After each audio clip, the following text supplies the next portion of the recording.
the way of this battle a little bit. They clear it, but it has allowed Magnussen to park all over the bumper. Will they be a move under braking here into 11? Not this time, Brian. He looks to the inside to get a better run. And this is where Patrick Long seems to have had the edge a little bit, even with the extra 25 kilos that they had added once the engine was determined to have the steel sleeves that they didn't like. And there it is. There it is. Magnussen gets it done. But can he hold it to the inside? Yes, no. Yes, Here no. comes Bergmeister with the double pass. Perfect. Get in there. Get in there. Oh, that was almost getting in there. I think it was getting way in there. Bergmeister with the big slide.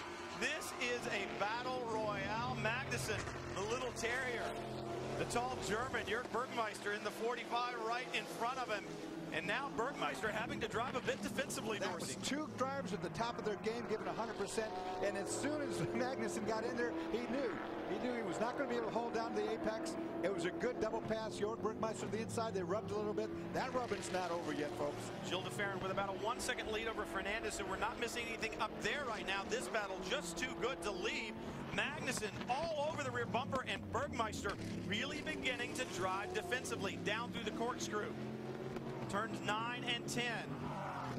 Are the tires gone on that Flying Lizard Porsche? The mechanical grip of the Corvette, its strong suit. Well, it looked like the Corvette had a bunch of understeer on it. I don't know if that's because he rushed the corner so hard, had that speed on there a little bit more than he needed to. Let's look at it through here. Right there, they're pretty neutral, both of them. Get traffic up there. Get them when you can. Danny Binks, get them when you can. They've got that traffic in front. I like Danny as a corner man. He's pumping his driver up. He's getting them all up on his adrenaline right now, which is, you know, they got less than 5 minutes. Look at this move around the outside. And it's going to work. I think it's going to work. He can't hold it. Bergmeister takes the position back over, but Magnussen, throwing caution to the wind, will do anything to take this victory, and that was spectacular. That's what I'm talking about. Danny Binks pumping you up, man, and get your adrenaline all going. You're Superman. I can do this. Wow. Bergmeister. About 4 minutes left to go in this event, and can he hold on right now? Jan Magnussen in that Corvette. Very, very strong. That move, he almost pulled it off, Dorsey. I mean, in the running. Oh, wow, right on the outside edge there. That was a close one. Off the edge of the track, and now prototype traffic going to split this battle a bit. Take a look at this. The 40 car in front, a bit slower. Magnussen made that decision a long way back. Before he even got close to that corner, he goes, I saw which way he's going. I got one shot here. Now, this might have worked, but Magnussen left a lot of room, so he didn't get bumped right there. Watch right here. They give each other just enough room. And the problem is, those challenge cars, you saw the challenge Porsche in front, they accelerate very well off the corner, so they didn't have the ability to use him as a pick. Now, the 9 flashing through this battle as well. Scott Sharp works his way through. And he doesn't want any part of being in the middle of that.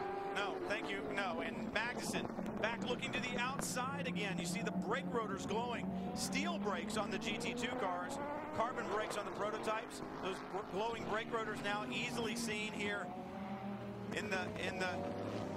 as the daylight fades away. Well, he's got the high beams on to try to blind as much as he can Jörg Bergmeister in front of him. Jörg's not looking in the rearview mirror anyway. He doesn't care about that. I think he's probably turned the mirrors down. I think they've got 2 laps is all they got. Come ahead. Remember when I spoke with Jörg Bergmeister earlier in the race after his first stint, he said the car feels really good, but when I get behind another car, I suffer a lot of understeer. So that looks like what's happening now. Every time that they get into traffic, he loses that edge a little bit and gives Jan a big advantage. It's about to happen right now, Jamie, as you said it. They're going to catch the Patron car. Both of them get by. Sort of. Bill Sweetler. A little bump there. Sweetler's going, guys, I'm trying to give you as much room as I possibly can. And man, this battle is intense. And the thing that's amazing to me, at least for right now, all the paint's still on the cars. That's what I'm saying. They're playing well with each other. They're doing a really good job of giving each other just enough room not to take one another out. And that takes a lot because they're 10-10. There's Danny Binks looking at us. 2 more laps. All right, I was right. 2 more to go, guys, and they're not going to give up yet. Watch for the outside pass. He's going to go for it here, I think. Oh, look at that in the pit lane. What will the officials have to say about that? Magnussen uses pit out as the way to get by. Now get your mark. Get your mark. Danny Binks says nothing wrong with that. No, he's saying hit it smart. What he's talking about right there is you got that made, now get on your track. Get your turn-ins part, get your braking part. Take a look at this again. I knew he was going to go for it that lap, but I thought he'd go the other way. Here he is, now, up into pit in. Now, that's pit out. Now the question is, it's paved, but is it illegal? What are the officials going to say about it? I like it no matter what. Danny Binks loved it. Johnny O'Connell loved it. You see Danny Binks in the helmet there on your right. Look at Johnny. These guys, they don't quit, man. They got... That is a team. Binks on the radio. Hit your marks. Hit your marks. And now look, now Magnussen's in front, and I think he's going to pull away. I think he had the better car. Oh, the officials now. The transmission has come in. Let the 45 go. At this, though. You shortcutted the course. But they got 54 seconds left in the race. 50 seconds left, less than a minute. Let the 45 go. He's got to do it now. He's got to do it. If he's got any chance of getting back by, he's got to make it happen right now. He's got to let him go and then try to get him right back. You're right on board right now with Fernandez. That is the 66 of DeFerrin in front. 0.4 of a second at the line the last time. Fernandez is running out of time. Can he get it done? The 45, the 3 has let him by, and now one more lap.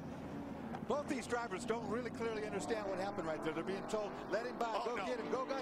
You don't think they clearly understand? Magnussen knows exactly what he did, and he also knows he's got less than 2 miles to do it again.